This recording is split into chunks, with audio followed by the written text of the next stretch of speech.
talk, Stephanie, about your dad's diagnosis of ALS? First of all, uh, what is ALS? How Yeah, did that happen? And then kind of the response, how it affects body and mind, and the journey yeah, for him and you and your family through this. absolutely. So when I got the call on May 5th, which was, I had no idea how three little letters could alter our lives so completely.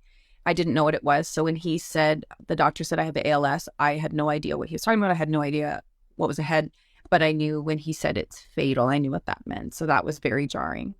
And of course, as I started, you Google and the more I learned about the disease, the more I thought, oh, this is bad. So it's a neuromuscular disease. It stands for amyotrophic lateral sclerosis, and it basically attacks the voluntary muscle system. So your physical body and your voluntary muscle system dies off slowly. So I would call it death by 1,000 losses.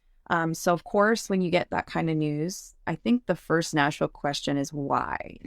Yeah. Why me? And I remember my mom, why me? Why our family? Why this? Why now? And she shared something really powerful. She shared it, over a number of years. And she said she came to a point where she realized having the answer to why would not actually erase her pain. And so she began to shift, and she talked about shifting from questioning why to what now, God.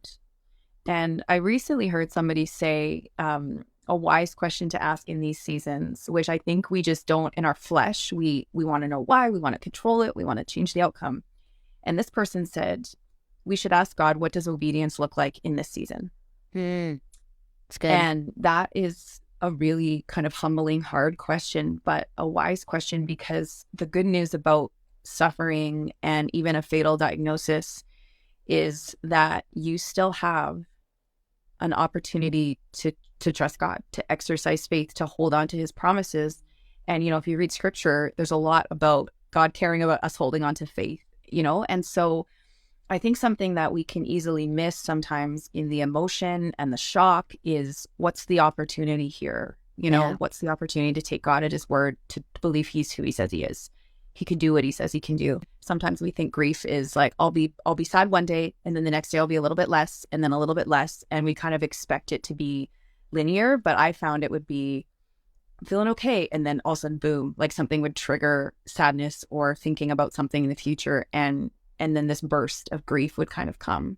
And so I have found it more, the grieving journey to be that way, Yeah. rather than a little bit better than the day before, in kind of a gradual linear process.